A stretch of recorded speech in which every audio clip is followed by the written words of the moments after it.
I've got it recording. We're going to go ahead and get started. I hope more people join us. We are low in number, and everybody really needs to be here. But anyway, for those that are here, welcome to our weekly Zoom class. I hope that you've had a good school beginning. I know it's a busy time. It's just a busy time in the work world right now. And as Dr. Crawford and and Dr. Shepard were talking about, a lot happens from now until the end of the year. So you've got, your graduate work in addition to keeping up with everything at school. So we do understand all that, but that's the life of an administrator. You have to put those 3 or 4 balls in the air, and you have to keep them juggling. Am I right, guys? Absolutely. You have to keep them juggling. So very quickly, let's look at. Let me pull this up. Let's look at, and this was sent to you, and it's also in your course shells. This is just a quick overview of what we're going to be doing today. Welcome and an overview. I'm going to give some basic comments in just a few minutes. We're going to look at our week 11 assignments and then look at week 12 as well, because they work so closely together, and I'll talk about 1 and 2 when I get to that. We're going to review task 1 and 2 again of the ACTEL, not as much in detail as I did last week, but I think it's necessary that we do that. And then our topics today by our experts are going to be all tied into the work that you have done and the work that you're going to do with the ACTEL. So I want you to think about, while our experts are speaking, I want you to think about how all of this is going to be tied together, and they will be hopefully relating that information as they're talking to you with their specific topics. Dr. Crawford, he's going to talk about the needs assessment process, some very relevant things. He has some very relevant things he's going to share with you. Dr. Hamilton, gap analyses or the gap analysis, and then Dr. Shepard is going to talk about the plan of action or the action plan, once all of this is done, and then we're going to bring closure. I will remind you that at this point that we will not be having no Zoom scheduled for Thursday, March the 28th, and I'm getting an echo.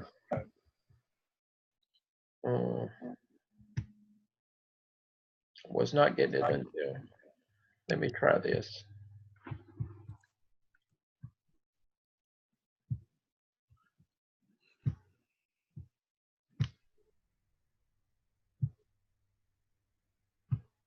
Okay. Is there an echo now? Okay, I don't hear it, and I don't hear it now. But anyway, that's pretty much our format for tonight. Again, if you have questions, we will entertain those questions, but I encourage you to listen as much as possible. Write down your questions. If it's something that can wait, our 3 instructors that have joined me will continuously look at those areas, and then they will let me know if it's something that I need to respond to.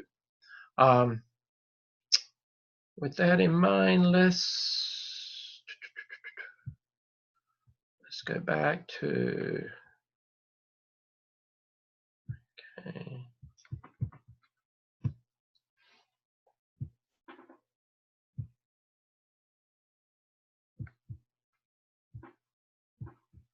Oh man, I went a little bit further. Give me just a second. I clicked too fast fingers. And I did hear another echo. So.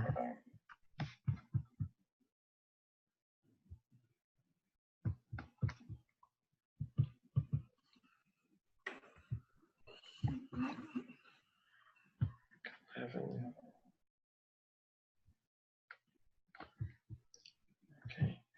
Let me get back out of here and see if I can get that echo out.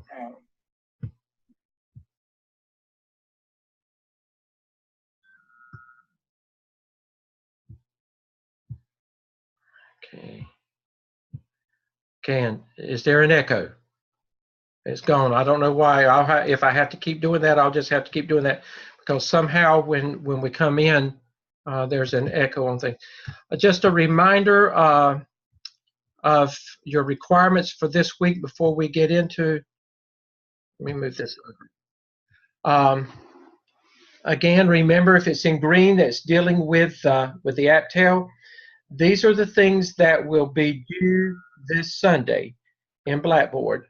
The APTEL Task 1 Zoom conference link. This is where you get with your Zoom team. One of you in the team will take the lead. You will set up a meeting with your team. And it says APTEL Task 1, but I don't care. Dr. Crawford doesn't care. Dr. Lamb doesn't care. As long as you are discussing the APTEL and the APTEL process, it can be any and all of the APTEL that needs to be discussed with the team. So just make sure that you know that you have a Zoom captain and that the link is sent to the team decides when you're going to meet, and that once it's processed, that all of you will send the link back into Blackboard for your grade as you did with the APTEL. So again, that is due this Sunday, so you need to spend some time on that. Any of the APTEL can be discussed. Task 1 revisions, all of that was pretty much, I think all of them have come in all 4 classes. I'm going to talk about that more in just a few minutes, but the revisions must be completed this week, and it is to be submitted by Sunday night. Task 1 is to be submitted for a final grade in Blackboard. While you're working on Task 1, you are actually looking at Task 2 at the same time. Because remember, I told you last week that the 2 of them work together. APTEL Task 2 draft due to be submitted to discussion board. Discussion board only. So while you're submitting Task 1 for final grade, Task 2 should be ready for us to begin looking at in discussion board. And then your 2 peer reviews for Task 1 go into the assignment Dropbox as well. A lot of those have been coming in on discussion board already, and some of you have already started submitting them for final grade, and those can come in at any time. Just a reminder to take care of whatever readings are there, because they are related to the work that you're doing. With that in mind, let's look at. Let me pull this back up. APTEL final evidence template. I want to talk about just a reminder of some of the things that we talked about last week. In Task 1, the work that came in, most of you, prompt one, the literature review, most of you did a very good job on that. There were some APA issues, so I need to remind you to make sure that you don't backslide on me, and you know that should have been, you should have checked that carefully before submission, because that was a big issue last with the APTEL, and you worked that out. So we should not be seeing some of the same issues with the APTEL that we saw with the APTEL. You should have worked those issues out. But for the most part, you know, that was good. It was a minimum of 15 references had to be with these 5 areas, and I'm going to come back to those in just a second. Prompt 2, though, was a horse with a different color. About half of you got it. What you submitted was on point. You submitted 2 very workable documents. They were research-based. They were exactly what I asked. But then the other half, I don't know what happened, but since I have sent a lot of work back, a lot has been coming back in, and a lot of it has been, you have edited it and done a lot of what you needed to do to take care of of the problems. I'm not going to look at the examples there. I'm going to come back to something else in just a second, because I do want to talk specifically about task 2, because prompt 2, because that was where the problem was. But I want to go on into task 2, and then you'll see task 2 again. As I reminded you last week, task 2 is actually taking the work that you've done in task 1, the research, the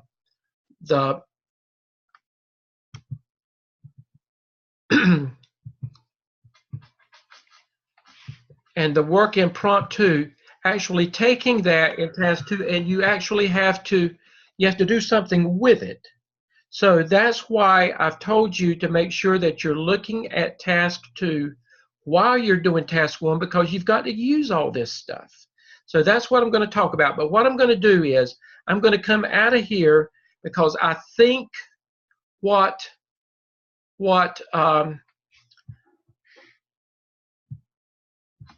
the instrument that, or what I sent you, here it is. What I sent you a couple of weeks ago, the helpful hints. If you're not using that, then this makes it about as simple as you can possibly get it in working with the APTEL. And I'm not trying to insult your intelligence, but I think it's enough that I take it and go through it, and then if you have questions, this is the time to say, I don't understand, or I need you to say something more about that. But when you go to task 1, just remember, I told you that prompt 1 was good, but the candidate's going, let me go back up here.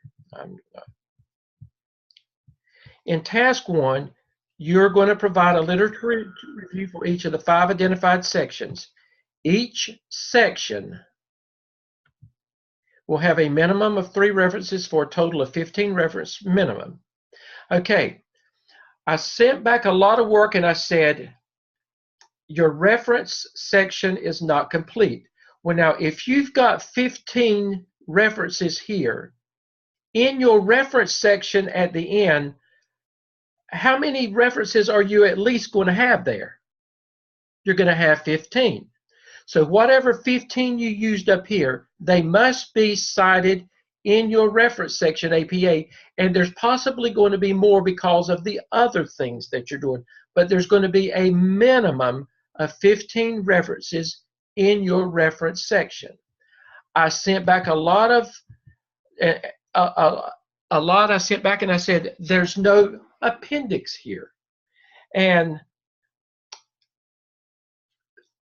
remember that your appendix, or the appendices, that whatever you use in your narrative work, the documents that you use there, they can appear in both places, but if they're up there, you have to identify them as figures, but you're going to show some of that information, or a lot of that information, in your appendix as well. And also remember that you were told that there should be ongoing evidence that you are working with your established PLC, ongoing evidence that you are relating information to your administration. So at a minimum, there should be, in your appendix, there should be something showing that you are sharing information with your PLC, that some things are more independent than others, but you've got to keep them involved in the process. That was the whole purpose in establishing the PLC at the very beginning. They are to be an ongoing part of this process. So at a minimum, there should be evidence that you are communicating with your PLC and or administration throughout the whole process. This is going to be with all your other evidences as well. So don't lose sight of that. And that is why a lot of them were sent back and told you to prove it. Prove to me that you are sharing this information and you're not on an island out there by yourself. Okay, let's look at task 1, prompt 2. This is where many of you had a problem. So I want you to Stop what you're doing. I want you to listen carefully, and I hope that this will solve some of the issues that some of you may have. I think some of you are overthinking it. And, you know, I don't want you to make it more difficult than it has to be, because it's not difficult. But so I hope that this is going to take care of it. You're doing two things in prompt 2. You're going to create a checklist, and you're going to create a survey. The survey, number 2, the survey will be to determine teacher perception, how they see things, how the teacher sees things, of their empowerment as leaders in the school. Now, we said that this can be done through SurveyMonkey. You can run off surveys. You can give them out in a meeting, put them in their boxes, take them. You know, I don't care. You know, but that it's got to be something that you're able to give to your teachers and get information back from them. Now, this is what, in number 3, this is where we said you could find, or how you could get information to create that survey. You can pull questions from, in North Carolina, the Teacher Working Conditions Survey. And I will tell you, some of the South Carolina people have looked up the Teacher Working Conditions Survey, and they actually developed their list of questions for this survey based on the North Carolina Teacher Working Conditions Survey. And that's perfectly, even though you don't use it in South Carolina, it's okay to use that because it's a research-based instrument. But in South Carolina, you have Advanced Ed. Advanced Ed has a lot of that same information embedded in it that the Teacher Working Conditions Survey. I think what South Carolina people found was that it's not as detailed as the Teacher Working Conditions Survey, but it does have components in there that you can pull out. And then the South Carolina evaluation systems, Elliott, I think that's how you say it, that also has a lot of information in it. But there's, you know, your individual schools may already have things that's out there. Your school system may have things. It doesn't matter, as long as it's research-based and you can prove that it's that it's reliable information and valid information, then that's okay. Now, some of you, when you put that information in there, you put a lot of information. Remember, if you ask teachers to respond to a lot, you're not going to get a lot of participation. So you need to limit what you are asking them to do. I would say at the most, that survey should be at the most about 10 items at the most. And what you're looking at, do they have, as a teacher, do they have any say in the school budget? Are they a part of the hiring process at school? Are they allowed to sit on interviews? Those kinds of leadership experiences that are outside the classroom. And again, those kinds of questions are embedded in the Teacher Working Conditions Survey and Advanced Ed. So you can find what you want to find in there, and you just pull it out. You don't have to have the whole answer. You pull it out, and based on the fact that you're pulling it out from there, you just explain, I pulled this from the North Carolina Teacher Working Conditions Survey, and you create your document based on what you pull from these surveys or from these instruments. You don't have to have the whole instrument. You just cite that that's where you pulled it from. Does that make sense, Dr. Crawford, Dr. Shepard, Dr. Hamilton, are you there? Yes. Okay. Okay, then you're going to create the survey. Here I go again. I got another. Let me see if I can.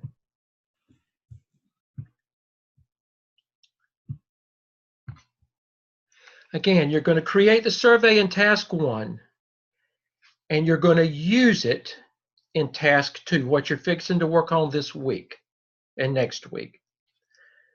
The checklist, the second instrument, will be to determine teacher leadership in the classroom.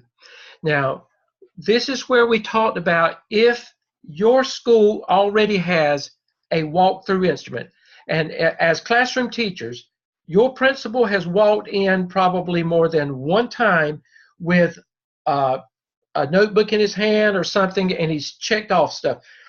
This is usually a one-pager. Sometimes it may be two, but it's usually a one-pager.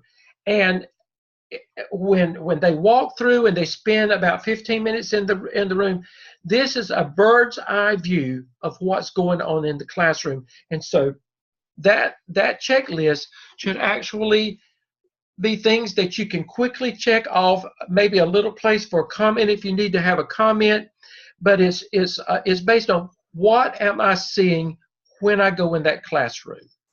Again, what are the best practices? Am I seeing those? Time on task, management, those kinds of things. But it should be something that at the end of the day, that if Dr. Crawford goes into a classroom and he sees something that needs attention, he should be able to take that instrument and he should be able to use it as a means of trying to correct the problem that he saw. And it's not always a problem. Sometimes you go in and you see great things. So you take that same instrument and you pull that teacher in 2 or 3 minutes and you say, I just want to thank you for the great job you're doing. I like the way you were doing thus and so, and you talk about those best practices and those things. So you use it, as a form of building that self-esteem and teacher efficacy that we've talked about, but you also use it as an instrument to try to correct issues that need to be corrected as well. But again, if there is an instrument in your school already, if there's one in your system, then by all means, don't recreate the wheel. Use what you've got. A lot of people put the whole evaluation instrument in there, and I did mention that up there, but you can't go in a walkthrough and really do a valid job having to go through all the pages of a formal observation instrument. So and gentlemen, and Dr. Hamilton, if you're there, correct me if I'm wrong. You can actually go into your formal observation instrument and you can excerpt those things that you would need for a walkthrough. Any comments on that? Yeah, so I would agree. And one thing I would mention, you can have a fairly robust walkthrough instrument, but you may not use everything on the instrument during that particular walkthrough. So you may want to go in with a specific focus. You may want to go in and look at teacher, how many questions teachers ask. And then in that, you may want to focus on whether or not the teacher asks lots of open-ended questions, which would tend to generate more higher-order thinking questions and answers, or if they tended to ask very simple, direct, low-level questions, which would get you low-level answers and not a lot of rigor. So you can have like I said, a robust walkthrough instrument that may be, 2.5 pages, but you may not necessarily use the entire document on every walkthrough. But it shouldn't be the whole formal evaluation instrument. Yes. You agree? Yes. Okay. I agree with that as well, Dr. Stedman. And even when you sit in a classroom for an hour, that whole evaluation instrument is so comprehensive, you're still not going to see everything or be able Correct. to document even with that. Okay, I'm going to come out again, and I'm going to mute everybody, and then I want the instructors to try to come back in.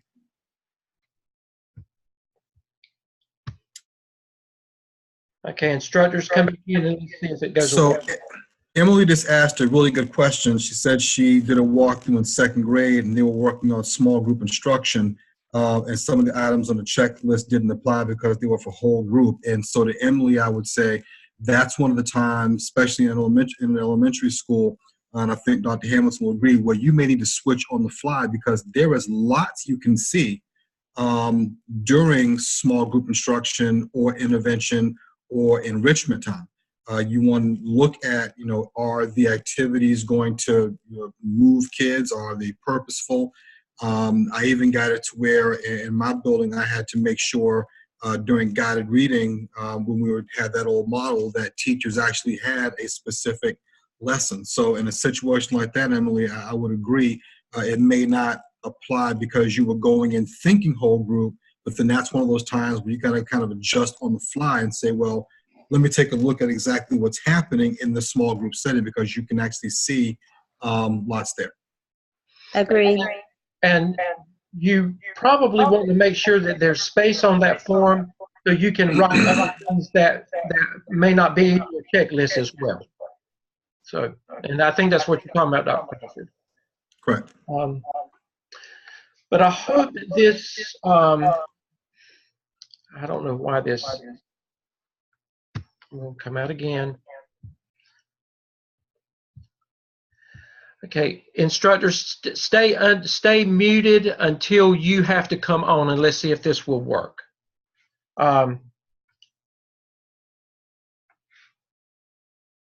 And again, use the walkthrough instrument in your district if there is one. And again, you're going to actually use whatever instrument you create for task 1. You're going to use this instrument in task 2. You've got to do a minimum, and it says 3 to 5, but a minimum of 3 walkthroughs. And then you've got to interview your administration to talk with them about the walkthrough process that they do themselves, and talk about, what do they perceive as issues or problems, as it relates to best practices and those things that they're seeing in the classroom. There will be narrative. You're gathering information is what you're doing. And remember,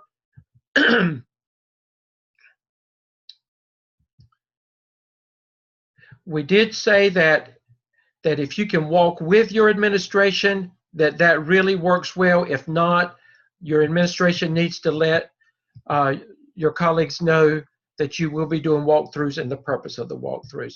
Let's quickly go to task 2. Again, what you've done in task 1 will be used in task 2 for the most part.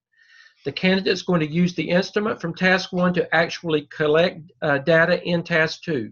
Using the survey from task 1, the candidate will analyze the results for teacher perception of empowerment and leadership in the school.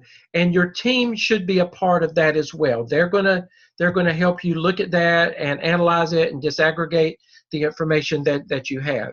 In addition, the candidate will collect data in the school over a period of 5 routine days. That's why you've got until not this week, but next week, that we gave you 2 weeks, because you needed 5 days to be able to gather information. But 5 routine normal days of school, by assessing the observable practices in the school, you're encouraged to conduct informal interviews with teachers as well. And you're just talking about, what happens in your school. You're trying to, and our experts are going to talk about this tonight. You're looking for the gap. In task 1, this is what the research says should be happening.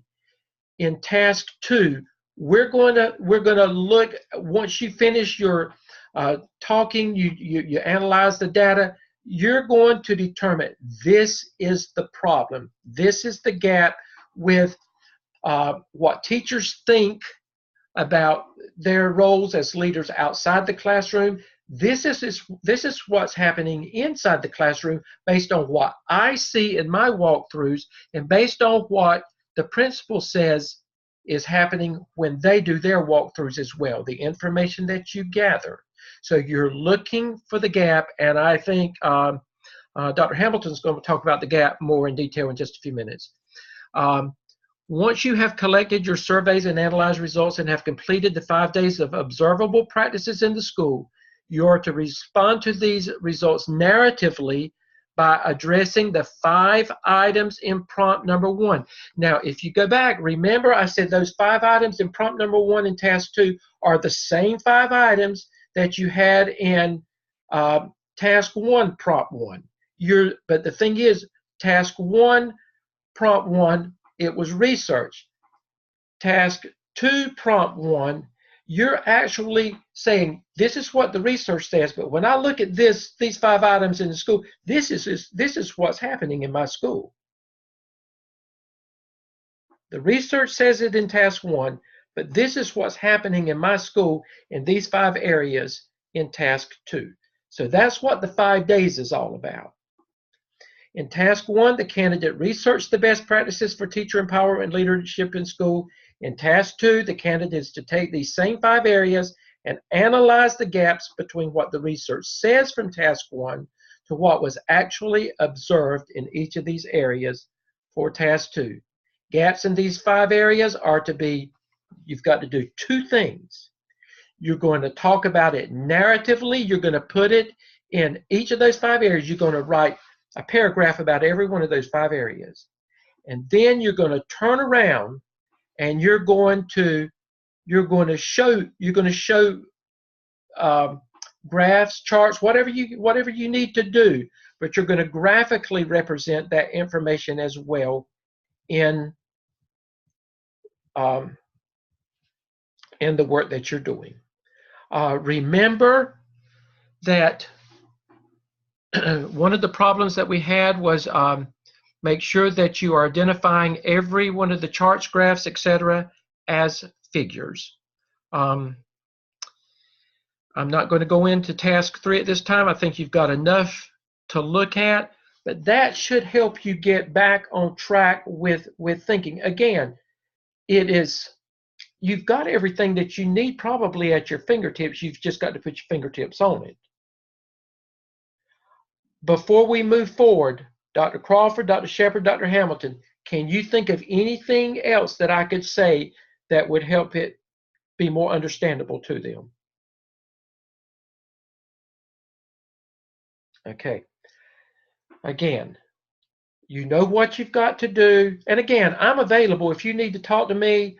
I think many of you have called me anyway. You've emailed me, you've whatever, texted me, whatever. I'm available, and the others are available as well. With that in mind, let me minimize this. Let me remind you. Okay, we've reminded of our assignments. You know what you've got to do.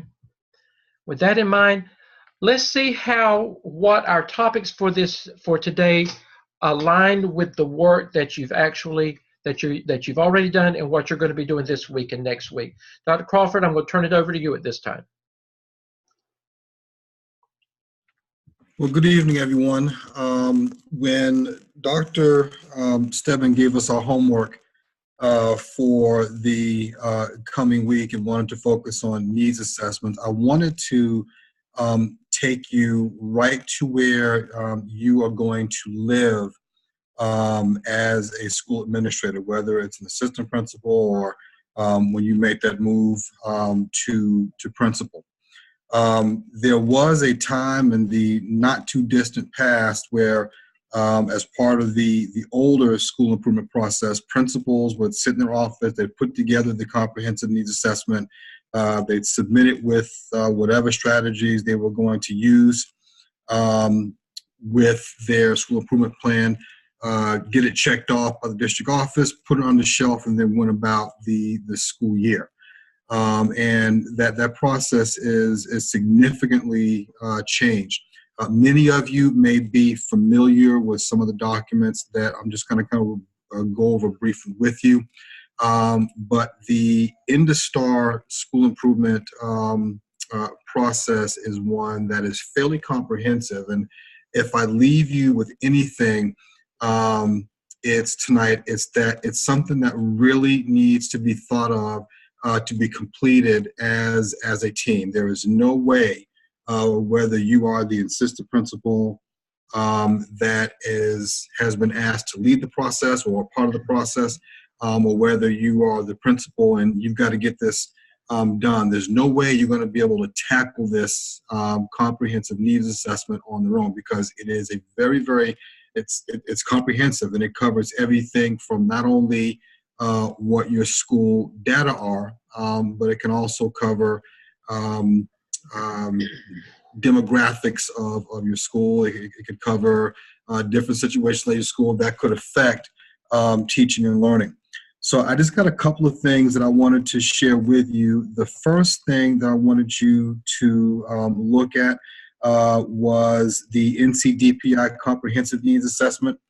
And basically that document is going to give you exactly what the North Carolina Department of Public Instruction asks you to look at. So this gives you that 15,000 again foot look at the type of areas that you are going to. Doesn't like you. Oh, there we go. That you are going to be looking at. So on the left side there, you have the 5, 6 domains that you're going to work at. And by the way, if you have noticed, each of these are also items that you will at some point even have to address or will address in the teacher work condition survey. So they're all interconnected at some point.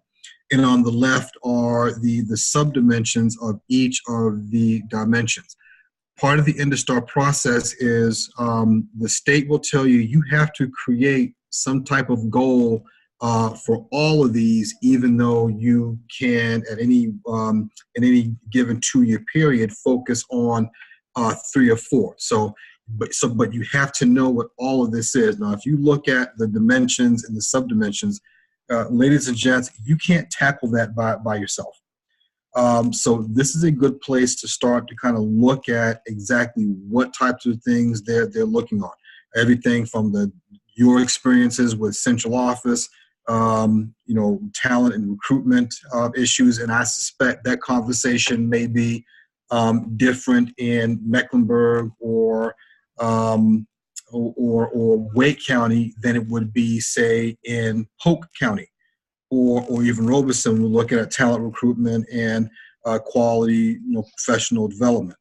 Family engagement may be a lot different in, say, I know the school in Spartanburg, somebody's there that I'm familiar with, versus a school in a high an impact area where you may plan and you may spend 2 months planning a family event, and you might be happy if 10 parents show up. But these are the realities that you have to deal with. And so when I say, take a true team approach with doing this, this is exactly what we are talking about. So I think it's good to kind of peruse that document. I'm not going to read it all to you, but it also breaks it down into the rubric that gives you an idea of how you can rate where you believe, or how your team can rate where your school is with each of these. Dimension has sub-questions that will help you guide. So it's a great document to look at. Again, I'm not going to read it all to you, but that kind of gives you a big picture look at exactly what you're going to be looking at. The next document that I have posted for you to peruse is one that, as you actually start, when you actually get into InduStar, and again, I think everyone is fairly familiar with InduStar, but if you're not, that's where the old school improvement plan is now housed. The next document is. I'm sorry, I lost it. Oh, it's all good. It's a document that I have that allows you, because again, you don't work in a vacuum as a school principal. So not only do you have to come up with your school's goals, but you also have to make sure that your school's goals are aligned with whatever district initiatives that you may have. So I posted on there, again, I'm in Guilford County, and so our district just came up with our new strategic plan that is going to run through 2022, so another 3 years. And so the example that I used was I posted what the district third grade reading goal is and what they're looking for. And then as a school on the right, how you can make sure that your own school's goal in and around reading, whatever it is, whether if you're already exceeding the district goals, or if you are a school that is still making progress toward, state and district goals, you can at least make sure that your school's goals are aligned with the district's goals. One of the things that was done in Guilford County Schools this year was they actually went through and they calculated every school's growth, and that's not only with EVOS, but also with proficiency growth in both reading and reading, math, and in my case, science. So that if individual schools meet their individual goals, then the district can also meet its goals. I didn't realize till a couple of years ago that school districts get a score as well and a growth score as well. So, if you're in a situation where you have a district and over half of your schools aren't making growth or not making a proficiency growth, then you can have a school district situation that can fall into state takeover as well, if you didn't know that. So again, that's the second document aligning the district alignment to the. We'll just take a quick look at it. We won't stay in too long. So again, what I did was I posted this, and so goal 1 in Guilford County Schools is around reading. You see what the district is, what our goal is by 2022, where we are currently. So then as a school in IndyStar, not only in your needs assessment, but then in your goals, you can place not only what your school goal is, but then in my case, I'm in an elementary school and I could break it down by 3rd, 4th, and 5th grade. That's, again, just to make sure that, because you don't operate in a vacuum, your school's goals have to also match your school district's goals as well. The last document that I have posted for you to peruse at your leisure is an actual IndyStar, and we'll get there in a second. Okay, give me 1 second. Sure. Which one? That's the indicators. No, not that. I'm sorry. Go to the IndyStar indicator assessment worksheet. Top one. Now, I don't have all the time. We don't have nearly enough time to actually go into the ins and outs of IndyStar. There are things with the document that I like, but again, IndyStar is a very, very comprehensive form. One of the things you will initially do is, so if you remember the first document, it had all of the indicators and then it had subdimension that you look at as well. Once you identify where you want to have your focus, then one of the things that you will actually do, again, with this comprehensive needs assessment, is you will give those individual things a score. And as you see there, you get a priority score and you get an opportunity score. And once you put those particular scores in, it'll actually help you focus on things that you need to do right now and the things that you may want to do but aren't nearly as pressing. Because again, you cannot focus on everything.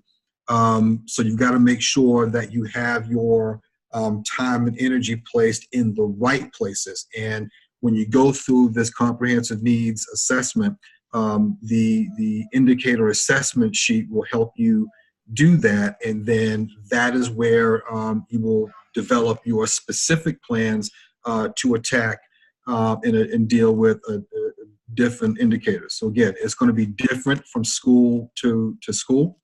But again, this is where, as an assistant principal and a principal, this is where you are going to actually live. Dr. said we can go to the last one, the last document that I posted, because I think that's one I actually pulled from my specific school, just to kind of give them an idea of how you manage that. So taking this now down to the school level, it's the the indicator summary report. So again, taking it down to the school level with my school leadership team, this is where we live month to month, day to day. So you can actually go in, you can pull up a summary report of your goals, and you can take a look at where you are with regard to implementation, because you have to every now and then go in and assess your progress on the goals that you have set for your building. So I just posted my latest report for my plan and my building, just so you can get a sense of what it looks like if you have not yet seen that. And again, what I wanted to give you this evening was just documents that you are going to live in and live with throughout the school year. And understand, but again, my main message for you is recognize that you cannot do this alone. This is not work in a vacuum, neither you as the principal or your school as it relates to your school district. As you're looking through the documents over the course of the week or the next couple of weeks, if you have any particular or specific questions, let me know. Everyone should have access to their schools, even the summary report for your school for InterStar, and I would encourage you to look at that as well. Where would they find that information at their schools? It should be posted. It's required to be posted on the school's website. So there are two links. There is a private link that members of the school leadership team have, and then there is a link for the public, because again, that is a public document, or most of it is anyway. It is a public document, and so anyone should be able to go on and look at that. And so it should be posted somewhere on your school's webpage, and if not, just ask your principal. Okay.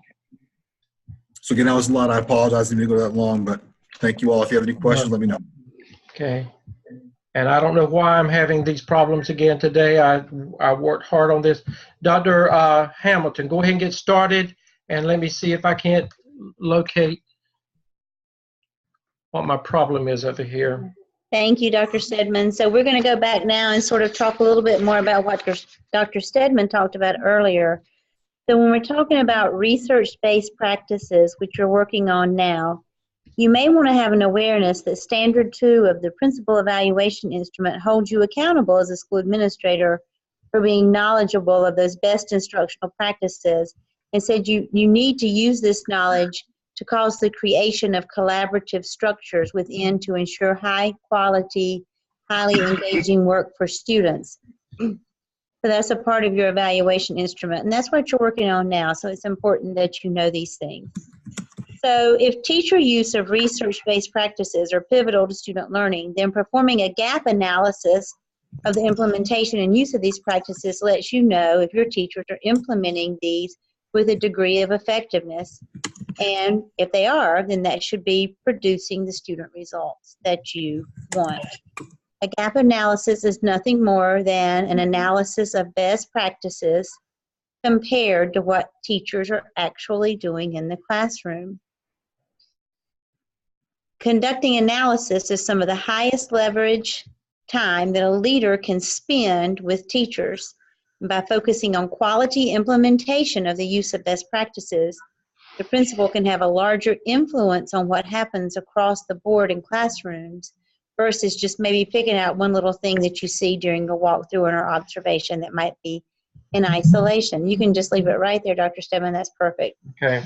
So when you go back and you refer to your research that you did on best practices, these could be the ones adopted by your district. You could use the ones from your district, your school, or the checklist that you completed in task 1 of your APTEL, like Marzano or someone like that. Once you have your checklist, depending on the list, you may want to narrow those practices down. I think Dr. Stedman read to us earlier, you need 5. We can't look for everything all at once, just like we talked about earlier tonight. So decide which path you want to take. Let's just see if you chose, let's say that you were going to look at clear learning goals, or as Marzano would say, clear objectives, I think, or learning objectives that he would say. So look at that. do they appear to be implementing that across your building? Or is that something that maybe you're not really seeing across your building as you're going in and out and starting your observations? So either use your checklist if that works for you, and if it doesn't, then create yourself a chart that you can go in and collect this data. And remember that when you're collecting it, you don't want to forget things like date, time, what were they doing when you were in there, and those kinds of things. To go in your classrooms, and you need to stay long enough to be able to take the data on the implementation of these best practices. Look and see what's really happening in those classrooms versus what those best practices are. For example, if all the teachers have clear learning goals posted on their boards, but when you ask a child, what are you learning? The child might just describe an activity that they're doing and completing, but they may not be able to tell you what that learning goal or learning objective is. So it's important to collect data over a period of time, like in your APTEL Task 2, it says 5 days, because the data may reveal that what you thought was going on really isn't going on. So just because you see things on the board doesn't mean that that maybe really is what the children are getting. So return to those classrooms and collect data at varying times. See if your data collection is being replicated as you go from class to class. So in task 1 of your APTEL, you did your research study, reflecting various teacher empowerment and leadership best practices, which resulted in your checklist. So then use your checklist, narrow down the practices you want to focus on, and start your data collection process. You may want to collect data by observing varying shades of implementation. For example, is the best practice being fully implemented? Is it being partially implemented? Or are you not seeing that best practice at all in those classrooms? So then once you determine what your gap is between what the best practice is and what you're actually seeing in your classrooms, analyze those gaps further by thinking about things like, is that gap across the whole school? Is it just in certain grade levels? Is it just in certain subject areas? Is it just certain individual classrooms? How has sustainability of professional development impacted that gap? So maybe you did professional development on this a couple of years ago, your school did, but then you have a lot of new teachers in your building and they didn't really get that PD because that sustainability piece wasn't there. So maybe that's something that you need to fill in that gap, is the sustainability for the new folks. Or how has the placement of teachers or mentoring or hiring impacted the gap? Do you have the teachers maybe who are all the newest teachers in one area and maybe none of them had training and they don't know what those expectations are? Is there an overall gap across the school that you could help close through new hiring? And that's always a guess because it's hard when you're in an interview to really know what that person's really going to do when they really end up in your school. Is this a professional development need, or are most teachers across the school implementing best practices routinely? But there are just a few for whom the gap maybe needs to be addressed through the evaluation process. Maybe you've done everything you can, you've worked with them, you've trained them, you've had models, you've had people go in and help, and it's still just not clicking. And so maybe that's the point when that evaluation instrument has to come in, not to point out the positive things that are going on, but maybe that evaluation process has to come in about corrective actions.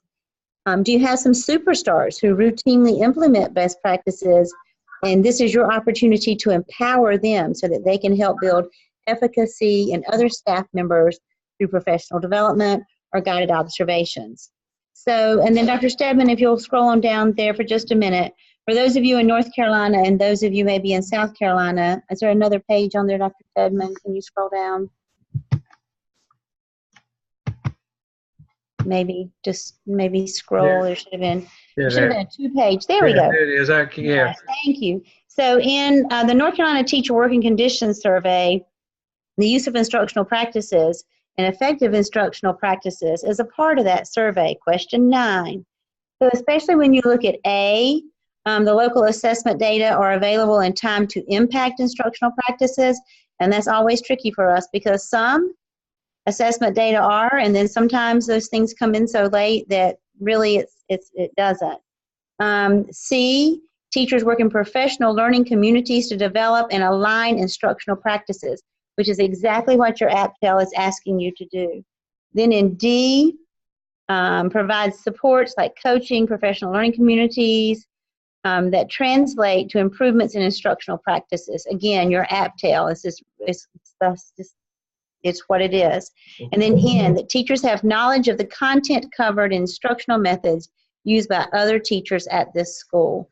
So that all ties into what you're being asked to do when we're looking at your APTEL. So hopefully this helps you have at least like a framework or a structure for completing your work, and it'll help you understand why instructional practices and comparing those best practices with what is actually going on in your building, and then using those PLCs to be able to improve the instructional practices across your building will help you to do the best job you can in this important role that you're preparing for as a school administrator.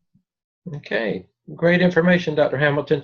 And I pray that I don't, Dr. Shepherd is going to bring closure to this, and he's going to talk about the action plan process. And let me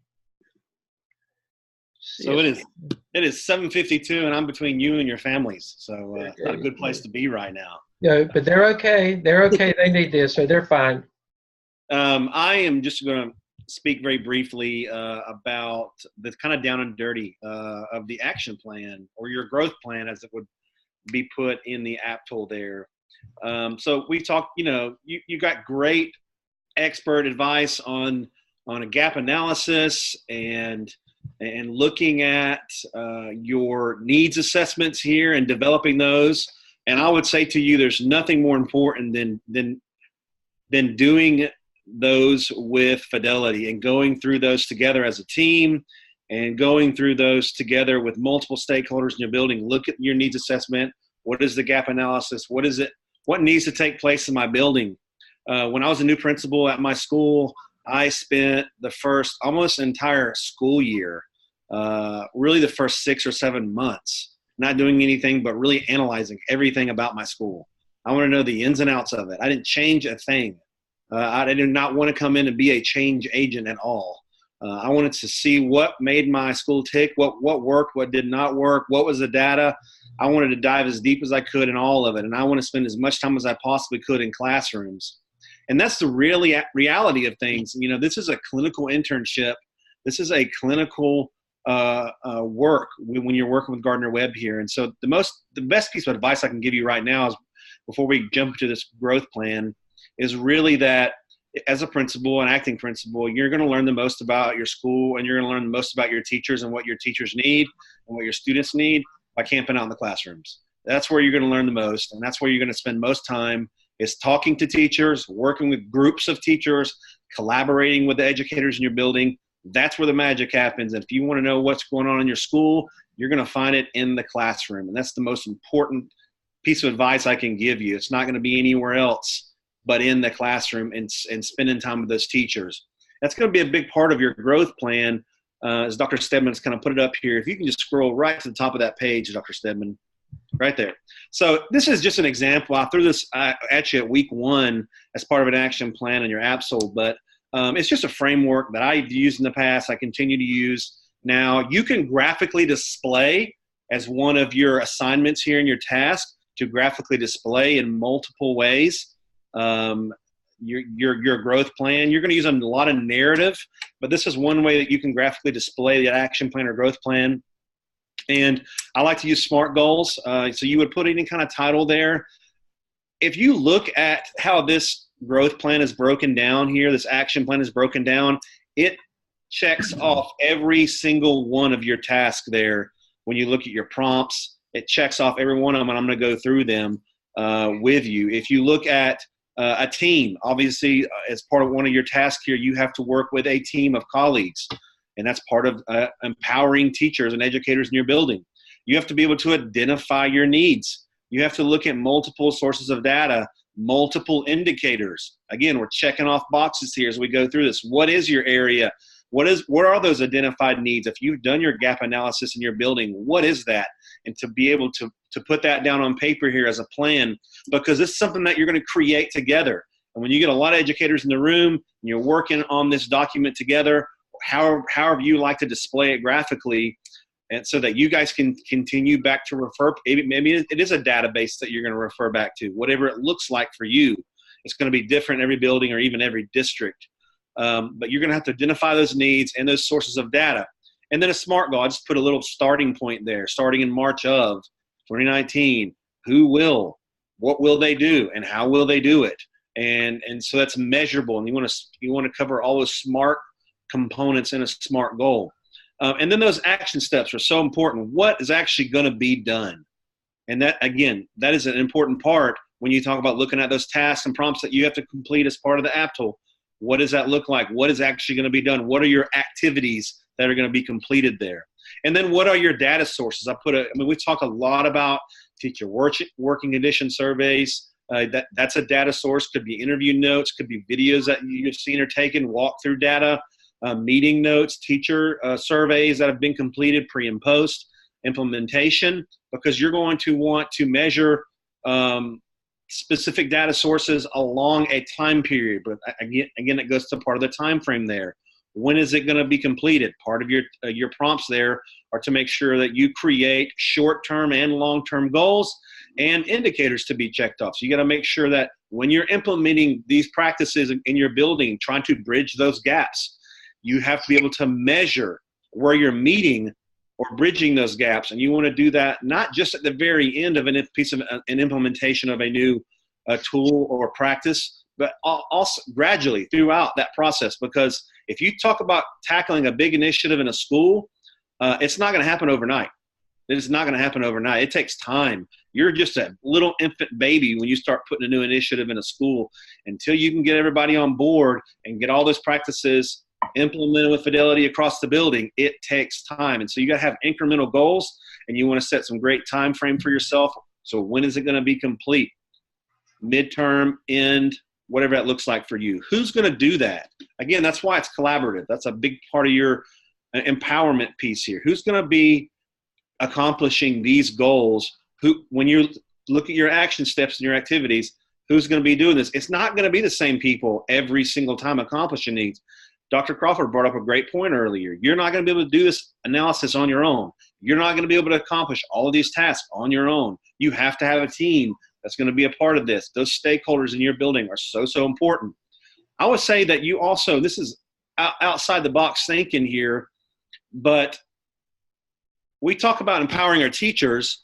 In my school, we made a big shift to giving voices. Of course, I'm in a high school, giving voice to our students. Where do your students play a role in this? Have you spoke to your students? And Dr. Hamilton mentioned it when you're in classrooms and you want to see what's really going on. You're observing things, but the number one thing I do in observations and even on walkthroughs is the most important thing I do, and I make sure my assistant principals do it as well, is you better be asking students questions in that class. What's going on? What's that EQ mean? What's this assignment mean? How's that going today? Do you understand what the teacher's asking you? What were you responsible for in this task here? Asking a lot of questions. You'll learn way more from the students than you ever will from the observation of, what's on the board at the time and what the classroom agenda is telling you. So I would say give the students a voice in this as well. I know we're talking about empowering educators, but there's nothing more empowering in your building than involving your students and giving them a voice in your school. And then what are the results and the evidence there?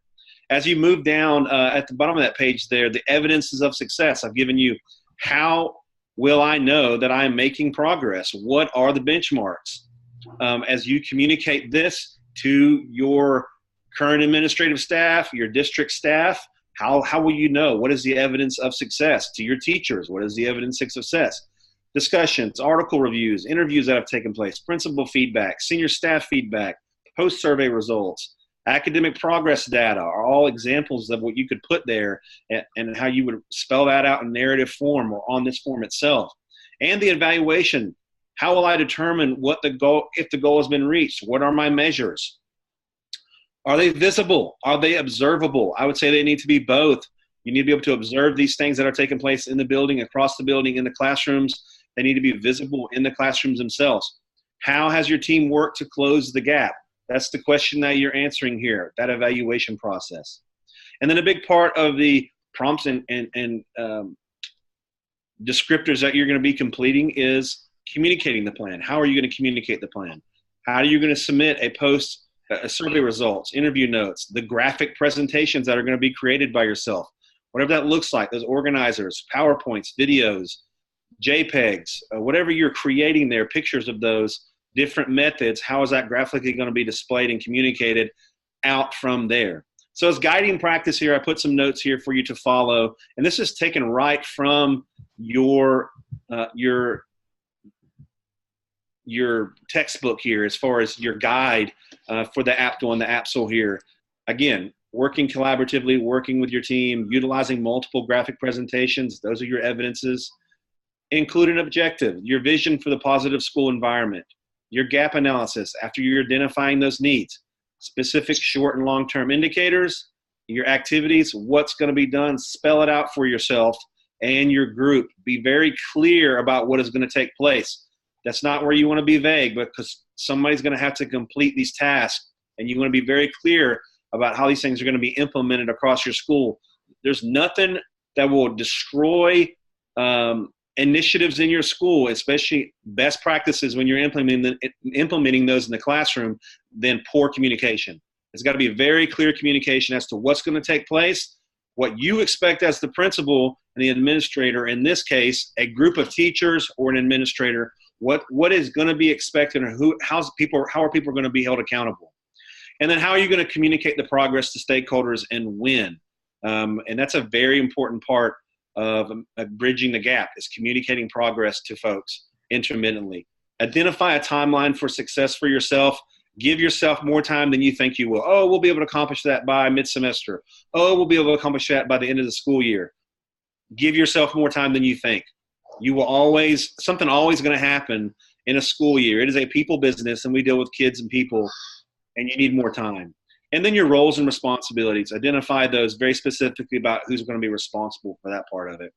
So these are some pointers to when you're creating a growth plan and action plan that you're going to want to include, that make it very simple for you to spell out, and you can display them in whatever framework you like. I've just given you an example here of something that works for me and has worked for me in my school. That is, thank you. Again, Dr. Crawford and Dr. Hamilton have done an excellent job reviewing task 1 of the APTL, looking at task 2 of the APTL, and then what Dr. Shepard has just shared. You will fully implement everything that he talked about when you get to task 3 and you actually put your plan together. And this is another way, everything that he has shared with you is another way of looking at the graphic organizer that you've already used with the APSL and you will be using. Is just another way. All that information is the same. It's just he's just used it in different ways. So that is what they guys, you have shared some valuable information with our students. You'll find all of this under week 11 in your Blackboard course. And bringing closure to things, I did look at some of the questions that have come up. We are, Dr. Crawford, we've got students that are on break this week. We've got students that are starting break next week. So if you are one of the ones that are not actually at the school and you're limited in some of the things that you can do, you need to just let Dr. Crawford and me know. If you are in Dr. Crawford's 2 classroom shells, if you communicate with him via an email, include me in that email as well, because I go in there and I look every day, and I think y'all have figured that out. I look every day at what you are or are not doing. So I need to know if you communicate with him, if you're in this. That doesn't mean that you wait. You do what you can do, and what you can't do, let us know, and we will work with you with that. However, if you are at school this week, you know that your break's coming up. So you can't sit around and wait. You've got to use all the time that you can over the next few days to get this done. So we will work with you. You just need to communicate with us sooner than later and let us know what your status is, and we will work with you with it. However, come this Sunday night, I don't care. I want to see something from everybody in Blackboard, no matter whether it's complete or incomplete. And you've learned that when you get a grade, if it's not complete, that when you go back and fix it and you do it right, then that grade is changed. So You know, if it's 50% complete, that means that it's 50% complete. But when you send it back, when it is complete, then you can get the 100% if it's worthy of the 100%. So we want to see where you are no matter what this Sunday night, and then we will work with you with whatever your spring breaks are. 'Cause, I mean, you can't gather information from teachers that are not there. So, you know, we understand that. So we've got a little bit of flex time in there, and we'll work with you with that. Anything, Dr. Crawford, that you need to say? Okay, can't hear you. Yeah, Dr. Shepard and Dr. Hamilton, I apologize. I didn't mean to be that long with mine, but I want to apologize to you guys. No, all of you did a great job. Okay, Dr. Shepard, Dr. Hamilton. Okay, well, good night, everybody, and I will be available this week if you need me. Good night. Thank Good night. you. Okay.